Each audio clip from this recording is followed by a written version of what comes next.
7 yil 8 yil oldin Farg'ona viloyatida 60% aholi suv bilan ta'minlangan yoki yo'q. Bu degani 4 ta, 5 ta, 6-chi odam suv ichyaptimi yo'q, birov bilmaydi, birov kafolat bermagan o'sha paytda. Bugunga kelib davlatimiz rahbarini aynan o'sha tashabbuslari bilan, sa'y harakatlari bilan Farg'ona viloyati 90% ichimlik suvi bilan ta'minlandi. Bu yakunlangan yo'q. Hali yil yakunlangani yo'q. Yilning oxirigacha biz 90% dan o'tib boramiz. Barcha qilingan islohotlar bugun o'zini natijasini beryapti. Undan tashqari bir narsani ahamiyat berishimiz kerak edi.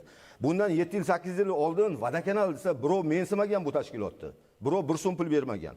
Hozir moliya institutlari necha milliardlar, trilliardlab kerak bo'lsa, mablag'larni ichimlik suvi ta'minoti uchun ajratyapti. Albatta bu hammasi Ahror O'tanboyev yo bo'lmasam kimnidir evasiga emas. Davlat rahbarimizga ishonib o'shalar bugun bizga mablag' beryapti va biz aholini ichimlik suvi bilan ta'minlayapmiz. So'x tumaniga borganmisiz? Borganman. Ko'p gapiraman o'zim ham, bu vatanimizni bir jigarida.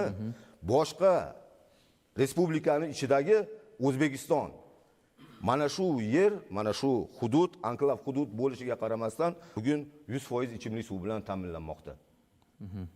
Boshqa hududlarchi? Boshqa hududlar o'sha aytib o'tganimdek, etap-etap, asta sekinlik bilan 90% ga yetib bordik. Bizda 10% qoldi xolos.